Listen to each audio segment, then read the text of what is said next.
linjën e internetit. Okej, dakor, më lajmëro kur ti jemi, Ledio. Po, patjetër. Dakor. Dhe do thoshja tjetër që ne në këtë studio në MCN TV jemi të martën orën 10, të mërkurën orën 10, të darkës gjithmonë dhe të premten, e prendja e famshme e zonës Lirë, në orën 9 të darkës. Sonte jam, siç i thash, me 2 figura politike, Arlind Qori dhe Ral Kapri, do mundohemi të dekriptojmë dhe të hedhim dritë mbi aktualitetet e javës, jo vetëm në Shqipëri, po ndoshta edhe më gjerë. Lajme ka shumë këto kohë, në fakt, ne mundohemi të seleksionojmë sa më shumë, sa më pak të jetë e mundur, sepse është e pamundur ndryshe që të dekriptonin të gjitha, s'do kishim kohë në një emision të darkës, por ju mund të shikoni lajmet e MCN-s që janë shumë interesante këto kohë. Madje një nga se thua shfabulat që MCN-ja ka disa ditë që e trajton është dhe kjo fabula e call centerit që u kap në qendër të Tiranës, dhe kjo kulla këtu. Shumë interesante, dua të di dhe mendimin e Arlindit dhe të Eraldit lidhur me këtë ngjarje, sepse në fundit na mbeti një mister të ngjarjen. Si ka mundësi nuk na thon pronarët. Pra u kapën, u arrestuan 6 veta, 3 në kërkim, ku diu, po pronarët. Pra është e qartë. Po para se të shkojmë tek call centeri dhe të kuptojmë çfarë është historia, para se të shkojmë te kjo letra e famshme që unë mendoj se është një shplarje truri, letra që i erdhi Edi Ramës alias Ramsi 4. Është vazhdon një shplarje truri sigurisht për publikun këtu brenda, do ju them edhe një arsye sepse, po do ju them pastaj.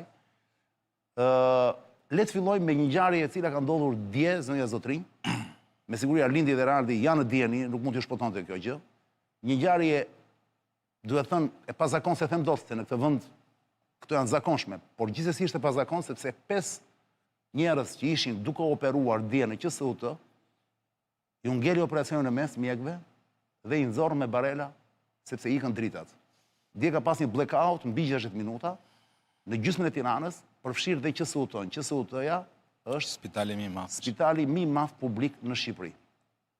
Praset fabula në ekran, Ledio.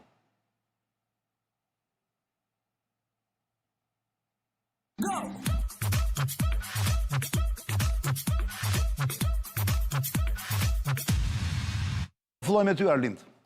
Si e përjetove këtë ngjarje, si të erdhi lajmi, si reagove, na duhen të gjitha këto. Tani unë si banor i Tiranës, dhe ç'thot kjo për ty? Kam qenë te pjesa e qytetarëve që mbetën pa drita për 2 orë. E blackoutit. Kështu që si pa drita mora edhe lajmin, aq pak bateri telefoni sa kisha, për çfarë ndodhi tek QSUT-ja. Kemi dhe imazhe ndërkohë. Skandaloze është pak. Tani unë që t'jap një interpretim çik më të gjerë, se çdo kush irritohet, skandalizohet, korrupsion, maskarallëk, nepotizëm. Gjitha këto që janë tashmë gjithnjë më karakteristike për shtetin shqiptar. U thash, po lexoj që bëhet në përbot. Por çfarë ndodh në përbot, këto vende ku ka luftra? Edhe po lexoja sa artikull për Ukrainën, më thoshin që qeveria e Ukrainës i ka marrë gjitha masat, që pavarësisht ofensivës ruse, çdo spital të ketë karburant. Do të thënë, edhe po i preu armiku rus, të ketë generator edhe të mos ndërpritet furnizimi i spitaleve dhe infrastrukturës kyçe të një shteti. E vërtetë është kjo. I vetmi rast që gjeta, me aq kërkim sa bëra, për mungesën e energjisë elektrike në spitale, kanë qenë këto spitalet e Gazës, Al-Shifa e kështu me radhë, sepse aty ushtria e Izraelit, përveç se mund ndërpriste dritat, bllokonte edhe karburantin. Vend në paqe që t'ikin dritat 2 orë në spitale, unë nuk gjeta. Tani, kush e di, po mbeti ndonjëri 1 muaj e të lexojë gjithë literaturën e gjithë bote, pasi do gjete në një vend pandak, kush e di vërdall. Po them, në 2 vende që janë në luftë. Ukraina që është Evropë, thos aty kryetarët e bashkive, kryeministët, kështu kemi marrë gjitha masat, thoshin, mund na bjerë dhe bomba, se nuk e kemi në dorë, po të paktën energjinë elektrike e kemi në dorë. Po pra. Kjo që ndodh në Shqipërinë, ko paqe, ose paqe i thënshën, sepse çfarë kuptimi kjo edhe kjo është një lloj lufte, po ata që janë krye të zhvatin ditë për ditë, sepse fundja një nga objektivat e luftës është plaçkitja, është zhvatja. Këta pa armë arrin të bëjnë atë që shtetet tjera u kushtojnë, ku diun, mira të vrara apo sa e sa armatime, arrin të abuzojnë deri në këtë pikë sa që spitali nuk ka drita. Sepse duhet ndodhin 2 gjëra. E para njëherë të shkputet energjia elektrike e spitalit, dhe ky është një dështim i parë. E dyta, të mos punojë generatori, apo mos ketë, pra janë 2 dështime në një. Se normalisht generatori do të ketë atje.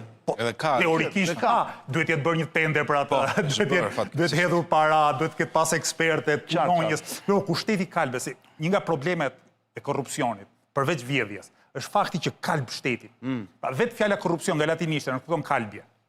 Pra në këtë sens, korrupsioni e ka rritur të kalb shtetit, të degeneroj Gjërat më bazike. infrastrukturën shtetërore. Në këtë sens, ty të ndodhin dy gjëra njëra pas tjetrës dhe askush nuk mban përgjegjësi. Gjuat në një, ku diun, t'jap dorëheqjen atë shkarkohet, në një drejtora, në një zëvendës ministra, në një ministër. Dikush më që të thotë, kjo gjë ka përgjegjes. Nëse njerëzit kanë dalë nga operacioni në të ftohtë, të rrinë përjashtë ose rrinë korridor, ky është dështim. Dhe nuk është dështim në një qendër spitalore shumë të largët, është mes Tiranës. Është në atë që gjithkush e konsideron në spitali kryesor në Shqipëri dhe që qeveria e konsideron një model për atë infrastrukturës. Dhe shiqysh që janë imazhet që hedhin njerëzit se ndryshe, do thoshin që është fake news. Problemi tjetër sepse Kapri, tentativa. bravo, Arlind, jo më pëlqeu, kishe bërë kërkim ku ka ndodhur. Po. As në Gaza, Gaza ka ndodhur, ose po Gaza është luftë ku një shtet është ku unë jam i bindur dhe atje i minin masat. Dhe atje ka përshtypjen që ka qenë një gjerator në punë. Aty ku ka shtetet loj, që është Ukraina, që është ende shtet, aty merren masat. Të duhet të them. Çmenduri. Kapri, Unë bëra kërkim tjetër edhe pyeta disa gazetarë. pse s'punoj gjeneratori, dim që?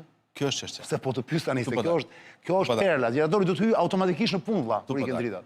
Kam pyetur disa gazetarë që merren me problemet e shëndetësisë, të cilët kishin tentuar të merren vesh diçka. Mos thuaj që ke folë me atë, është një djalë shumë i mirë, një me kapele. Osmani dhe Osmani. Bravo. Po le kam pyetur me Dhe Osmani. ai merret shumë me spitalet. Osmani foli dhe publikisht sot dhe e dëgjova me shumë vëmendje për Çfarë diçka tha? tjetër.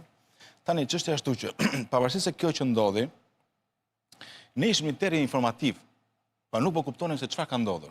Nëse ka pas pasoja ose jo. Ti ishe pa drita si Arlindi apo të kapi pjesë e Tiranës që ishe me drita? Kisha drita. A kishe ti? Kisha drita. Se pare se ku je. U informova për këtë gjë, për këtë video, dhe me thënë drejtën e mendova të shkoj edhe në spital. Fola me një mikun tim mjek, fola me një njeriu tim që ndodhe atje dhe po ma shpjegonin që si një situatë kaotike dhe vërtet të rëndë. Shefat i madh pasaj që erën dritat. Sot pasaj, për të kuptuar që ka ndodhur, Po prit, munguan më shumë se një orë. afërsisht një orë, Afërsisht 20 një orë. minuta, sepse bëhet fjalë për disa godina të QSU-s e tjerë.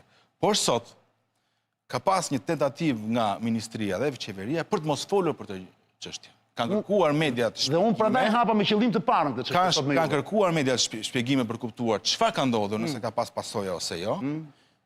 Qeveria ka refuzuar dhe në fund fare është nxjerrë një shef pavioni që ka thënë vetëm që 9 të sëmurë në intubim, i kemi zhvendosur nga pavioni ku ishim në një godin tjetër ku kishte energji, dhe falë Zotit që pajisjet pas kanë UPS dhe që i mbajtën njerëzit shëndosh e mirë. Tani, QSU-ja sigurisht ka bërë tender. QSU-ja sigurisht që ka një generator rezerv, madje edhe modern sipas tenderit, që në rast të një situate të tillë se mund ndodhi një avari, ndizet automatikisht. Po pra. Kjo nuk ka ndodhur dhe askush nuk e thot të gjë pse s'ka ndodhur dhe aq më tepër të thuhet që kush do mbaj përgjegjësi, sepse këtu u rrezikuan jetë njerëzish.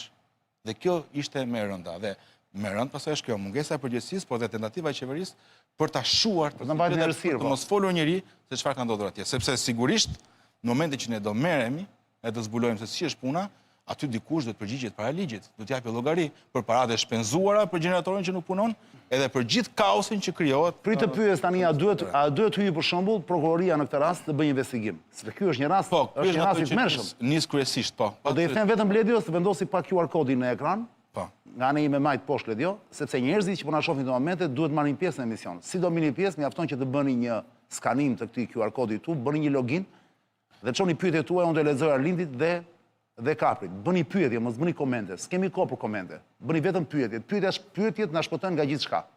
Po bët pyetje interesante, të mençura, nuk na duhen komentet fare. Ja këtu. Paf, skanoheni. Login, bam, pyetje. Tani, prokuroria, vlla, pas këtij rasti.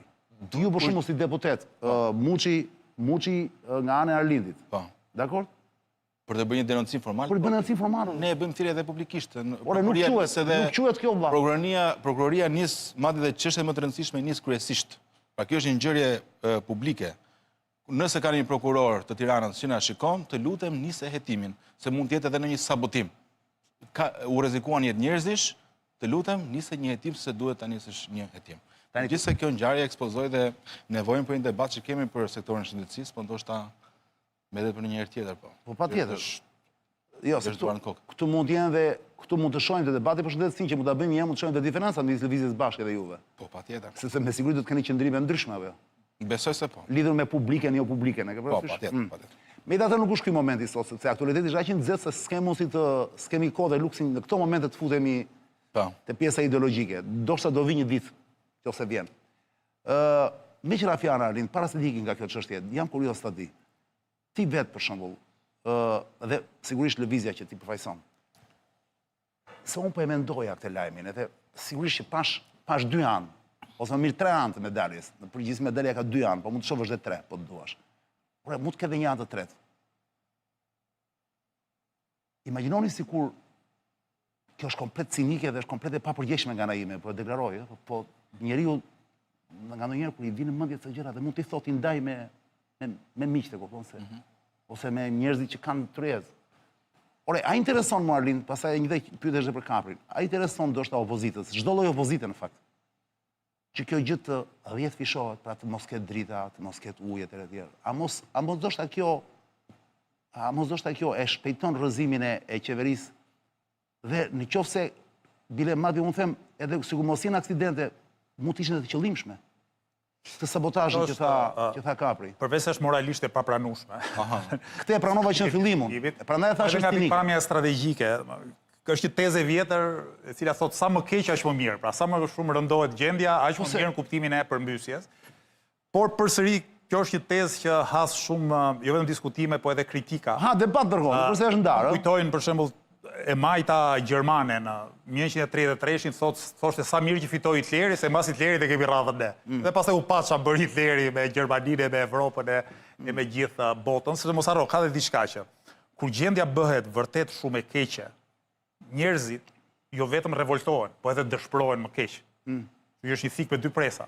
Pra degradimi i shtetit, i jetës ekonomike, jo me do e mos ngjall, po themi luftë politike. Si mund t'i bësh shqiptarët të dalin në rrugë? Madje edhe përveç të hequr drita dhe ujë. Ka qenë një tezë vjetër liberale për të shpjeguar revolucionet, që thoshin që revolucionet nuk shpërthejnë aty ku situata është ekstremisht e keqe, po aty ku situata ka nisë të përmirësohet, po popullsia ka pritshmëri më të larta se sa niveli modest i përmirësimit. Ky është një debat shumë kompleks edhe nga pikpamja teorike, përveç se është amoral ose imoral që të shpresosh që njerëzit të vuajnë maksimalisht në mënyrë që të dalin në rrugë. Ka shumë arsye për të dalë në rrugë, për ta përmbysur qeverinë, për të përmbysur oligarkinë ekonomike të sistemit tjetër politik. Sa që s'ka nevojë të shkojë puna deri tek spitalet. Mirë po, qofse ndodh, po them edhe herë, kjo është shenjë degradimi të mënyrës së qeverisjes. Se mua dje po më shkonte mendja edhe një analogji. Se mora vesh para se të dilte lajmi për spitalin që kishte ikë dritat, dolin lajme që në fillim thash vetëm lagja ime, pastaj ishte mbi gjysmë e Tiranës pa drita. Dhe po mendoja një analogji me vitin 1990, kur studentët dhjetor të 90-s, ajo si thua fitili që ose shkrepsja që i dha zjarr lëvizjes studentore, ishte pakënaqësia studentëve imediate, po them me faktin se kishte drita në qytetin e studentit. Nuk e di ti a ke qenë s'ka pas drita disa orë apo disa ditë, sigurisht pakënaqësitë ishin shumë më të mëdha, mirë po do një shkëndim, do një ngjarje që tjetë shkëndim. Kështu ju më po mendoja, sigur kjo situatë zgjas me orë të tëra, me ditë të tëra, pa menduar për spitalin në Tiranë. A do jetë kjo ndoshta shkëndia që i jep zjarr qytetarëve? Kjo janë hipoteza. Kjo janë hipoteza. Detyra një përfaqësuesi politik nuk është shpresoj. Hipoteza, po në 91-shin ndodhi pra. Dakor. Ka qenë edhe një varg tjetër rrethanash. Mungesa e dritave ka qenë vetëm shkëndia që i dha flak. Po pse nuk gjason pak me situatën e sotme? Korrupsion, kjo, ajo. Shiko, ka disa ngjashmëri. 220.000 euro lobon ai tjetri për të ashtu. Ja të japë dallimit i sotmes edhe 1991-shit. Ose 1990. Të gjithë shqiptarët, hiq ata pak fatlum që dilnin ta rratiseshin, jetonin në Shqipëri, dhe s'kishin mundësi të dilnin jashtë. Pra, mungonte ajo valvula e shkarkimit. Duke qenë gjithë këtu, duke pasi popullsi shumë më rinore se sa sot. Pa mesatare popullsisë 1990 ka qenë goxha më e re se sa e sotmja, pra ke shumë njerëz që janë shumë të rinj, që janë shumë pakënaqur dhe ajo prodhon revoltë masive. Sot ke pak të rinj, ke këtë valvulën e shkarkimit, që është emigracioni, kështu situata është më komplekse. Edhe rrjetet sociale e valvulës shkarkimi, ëh?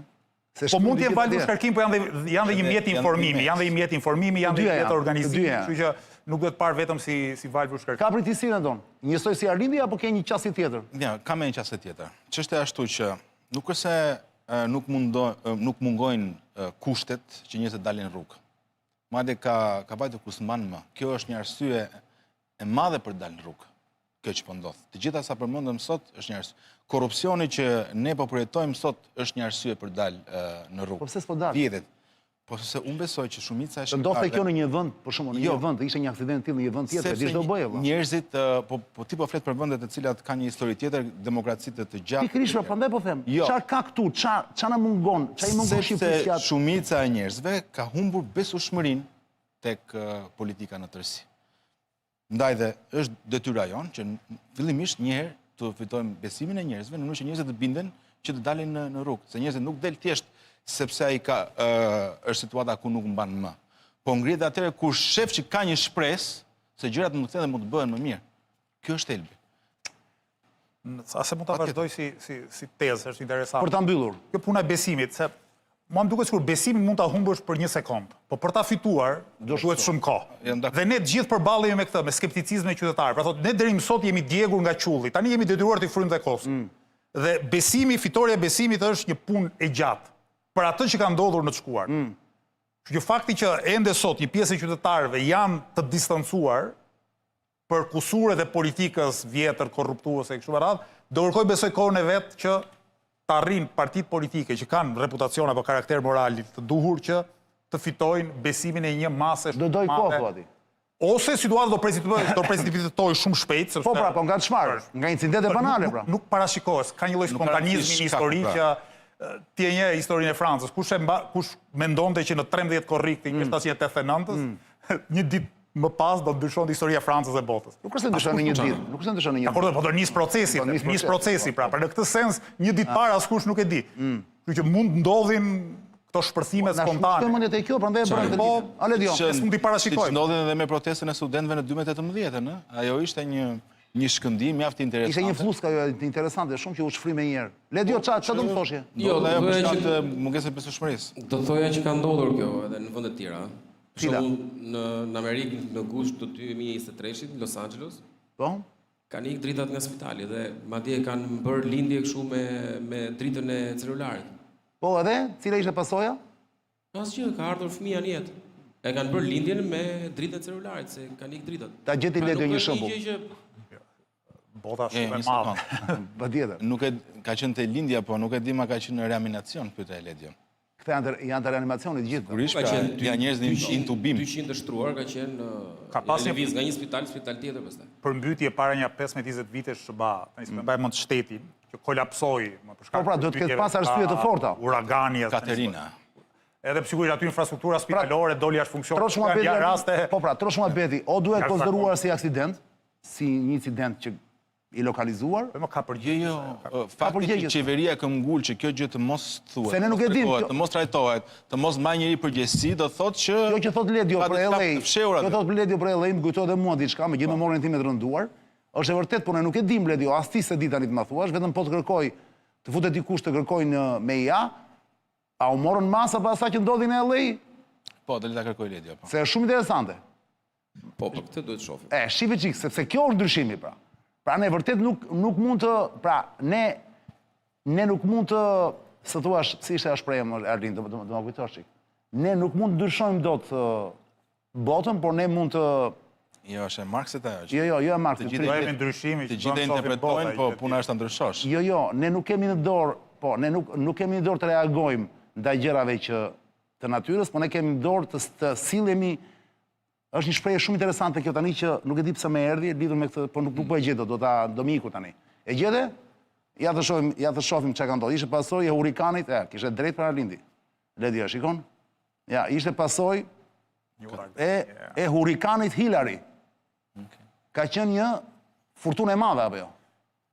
Ndërsa Diaz kishte furtunë.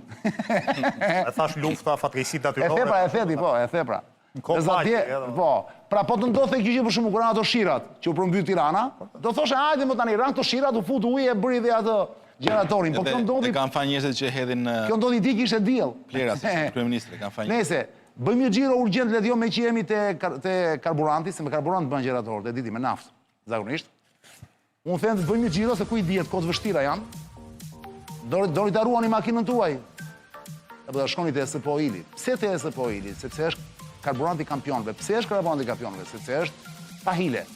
Është 100% benzinë e pastër, 100% naftë e pastër.